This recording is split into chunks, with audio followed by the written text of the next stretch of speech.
তো নমস্কার বন্ধুরা, ওয়েলকাম টু ইউনিক স্পোর্টস। তো তোমরা সকলেই জানো যে আরসিবির বিরুদ্ধে কলকাতা 1 রানের ব্যবধানে জয়লাভ করেছিল। তারপরে তোমাদের একটা ভিডিওর মাধ্যমে জানিয়েছিলাম যে অনেক কন্ট্রোভার্সি হয়েছিল ওই ম্যাচটা নিয়ে। ওই ম্যাচের নানান প্লেয়ারদের পারফরমেন্স সম্বন্ধেও জানিয়েছিলাম, তো সেই ভিডিওটা গিয়েও দেখে নিতে পারো। আর আজকের ভিডিওতে আলোচনা করতে চলেছি কলকাতার সাথে পাঞ্জাবের ম্যাচ নিয়ে। কলকাতার সাথে পাঞ্জাবের যেই ম্যাচটা হতে চলেছে, সেই ম্যাচে কলকাতার প্লেয়িং ইলেভেনে অনেক পরিবর্তন দেখা যেতে পারে। তার মূল কারণ হচ্ছে প্লেয়িং ইলেভেনে থাকা প্লেয়ারদের খারাপ প্রদর্শন। যেই সকল প্লেয়াররা খারাপ প্রদর্শন দেখিয়েছে তাদেরকে কলকাতা হয়তো ড্রপ করে দেবে, আর তাদের পরিবর্তে নতুন কোন কোন প্লেয়ার প্লেয়িং ইলেভেনে সুযোগ পেতে পারে তাদের সম্বন্ধেও তোমাদেরকে এই ভিডিওতে জানাবো। তো ভিডিওটা খুবই ইন্টারেস্টিং হতে চলেছে, একদমই স্কিপ করবে না, পুরোটা দেখার চেষ্টা করবে। দেখো বন্ধুরা, সত্যিকারের কথা বললে কলকাতা এইবারের আইপিএলে সবকটা ম্যাচই খুবই ভালো খেলেছে, বাট সিএসকের ম্যাচটা তাদের পক্ষ থেকে অতটা ভালো প্রদর্শন দেখা যায়নি। পিছের কারণে কলকাতাকে অনেকটা পিছিয়ে পড়তে হয়। বাদবাকি প্রত্যেকটা ম্যাচেই কলকাতার প্রদর্শন যথেষ্ট ভালোই ছিল।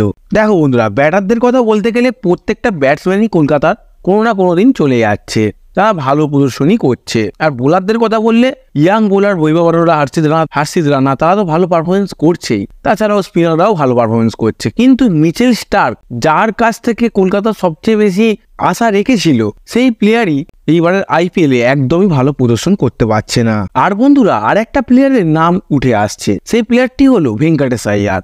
যা খবর পাওয়া যাচ্ছে, ভেঙ্কটেশ আইয়ার আর মিচেল স্টার্ককে হয়তো কলকাতা দল সামনের ম্যাচে ড্রপও করতে পারে। তো সবার প্রথমে মিচেল স্টার্কের কথা বলি। দেখো, মিচেল স্টার্কের বিষয়ে আমরা বলার কেউ নয়, কারণ তিনি ওয়ার্ল্ডের একজন বেস্ট বলার। তো তিনি আইপিএলে এখন ছন্দে আসতে পারছেন না। তিনি বলছিলেন ওই ইন্টারভিউতে তিনি অনেকদিন টি-20 খেলেননি, সেই কারণে দেখেও বোঝা যাচ্ছে তার লাইন লেন্থ, তারপরে যেই পারফেক্টে তিনি ইয়র্কার করতেন সেগুলো মিস করছেন তিনি। কলকাতার যেই পারফরমেন্সটা মিচেল স্টার্কের কাছ থেকে আশা করে, সেই পারফরমেন্সটা তারা পাচ্ছে না। সেই কারণেই হয়তো কলকাতা দল 2-1 দিনের জন্য, অর্থাৎ 2-1টা ম্যাচের জন্য মিচেল স্টার্ককে ড্রপ করতে পারে। দেখো বন্ধুরা, আমার মতে কলকাতা যদি মিচেল স্টার্ককে ড্রপ করে দেয় 2টো ম্যাচ, তার পরের ম্যাচ থেকে কিন্তু তার প্রদর্শন অনেকটা ভালো হয়ে যেতে পারে, কারণ তিনিও চাইবেন যে তিনি প্লেয়িং ইলেভেনে থাকুক। সেই জন্য তার প্র্যাকটিস লেভেলটা আরও বেশি হবে, আর তিনি খেলার দিকে আরও বেশি ফোকাস করতে পারবেন। তাছাড়াও কলকাতার পরবর্তী 2টো ম্যাচ রয়েছে পাঞ্জাব আর দিল্লির বিরুদ্ধে। সেই ম্যাচগুলোতে কলকাতা মিচেল স্টার্ককে ড্রপ করতেই পারে, কারণ সেই 2টো টিমের প্রদর্শন খুব খারাপ নয়,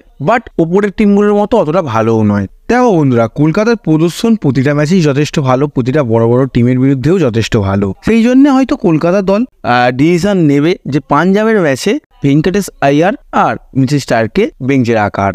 এই বিষয়ে আপনাদের কি মতামত তা আপনারা কমেন্টে জানান। আর যদি কেকেআরের সাথে পাঞ্জাবের যেই ম্যাচ রয়েছে, সেই ম্যাচের প্লেয়িং ইলেভেন নিয়ে আসি, সেই প্লেয়িং ইলেভেনে ওপেনিং করবেন ফিল সল্ট আর সুনীল নারিন। 3 নম্বরে নামবেন আঙ্কিশ রঘুবংশী, 4 নম্বরে শ্রেয়াস আইয়ার, 5 নম্বরে মনীষ পান্ডে, 6 নম্বরে রিঙ্কু সিং, 7 নম্বরে অ্যান্ড্রে রাসেল, 8 নম্বরে রামানদীপ সিং, 9 নম্বরে হার্ষিত রানা, 10 নম্বরে দুষ্মন্ত চামিরা, 11 নম্বরে বরুণ চক্রবর্তী, এবং ইম্প্যাক্ট প্লেয়ার হিসেবে হয়তো কলকাতা চেতন সাকারিয়াকেও খেলাতে পারে। তো বন্ধুরা, বুঝতেই পারছো যে প্লেয়িং ইলেভেনে 2টো চেঞ্জ দেখা যাচ্ছে।